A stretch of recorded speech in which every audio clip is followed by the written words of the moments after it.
Without further ado, I have to introduce a man, a champion, soldier of Youthbuild for over 30 years, that's been a strong supporter, never let us down, made all of these homes possible, changed a lot of our lives, and personally and professionally, Senator John Kerry.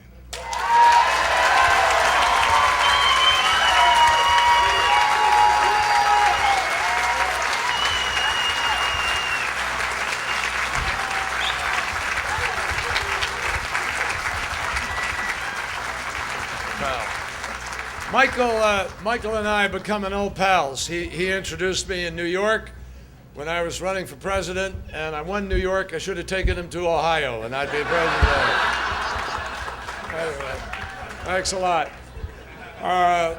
He's a great guy, and he just told me about his uncle who just came back from Iraq, and his troops were inspired by what all of you are doing at Youthbuild, and that's a fair statement, isn't it, Michael? Thank you.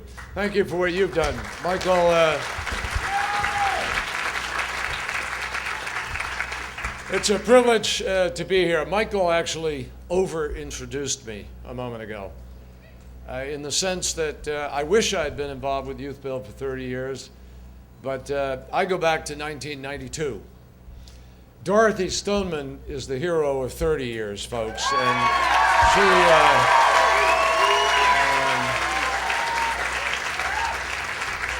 what a one-person inspiration she is. She takes all the notions of community service and wraps them up into one big bundle of energy and enthusiasm, and when she comes up to the hill and raps on my door, she knows I can't say no. So we've had a terrific partnership since she invited me in 1992. I happened to be in New York for something called the Democratic Convention. And she knew I was there, and she invited me to come up to Harlem, take a look at this program. And I didn't know what it was, but it interested me, just the idea of it, and I thought I'd go up and see it. And I had a life-changing visit to this tenement building, Brownstone, in Harlem, where I met a bunch of kids who were banging away and sort of working away, and there were some adults around, and I asked them who they were.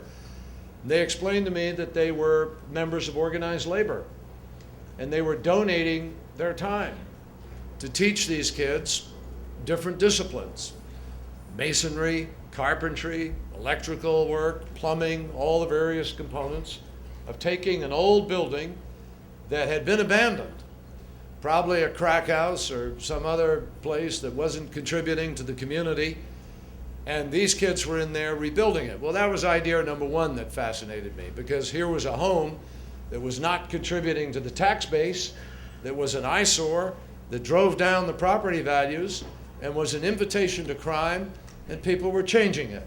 Plus number one. Number two, I talked to the kids.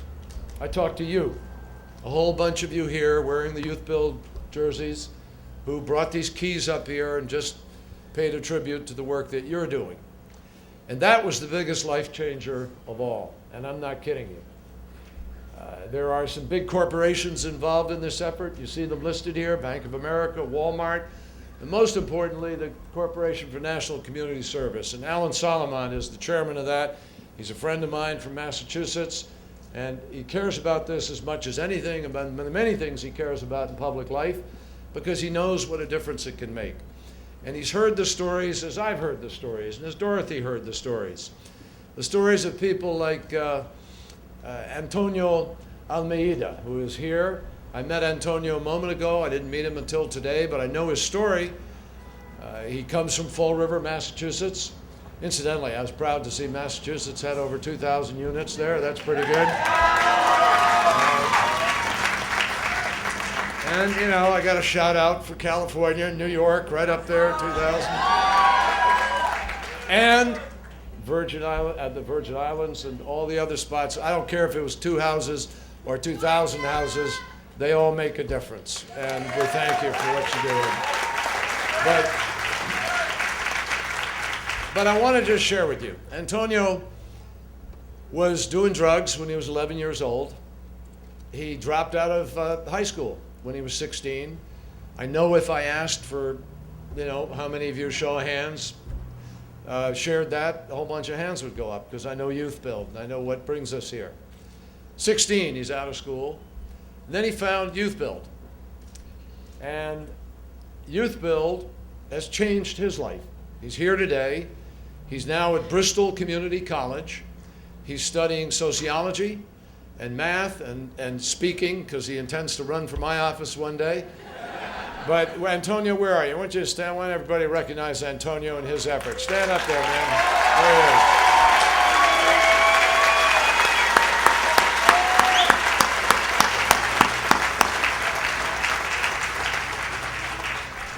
So, you know, there are thousands of Antonios and Michaels and Antoinettes and, you know, Marys and you name it, all of you, who are part of this brilliant effort to capture back your own lives. And in the end, you're the heroes. You're the people who really make the difference. Because you have to make that vital decision. Nobody can make it for you. You have to make the commitment. But the opportunity has been put there because of this program. And what I saw when I went up there in 1992 was this possibility.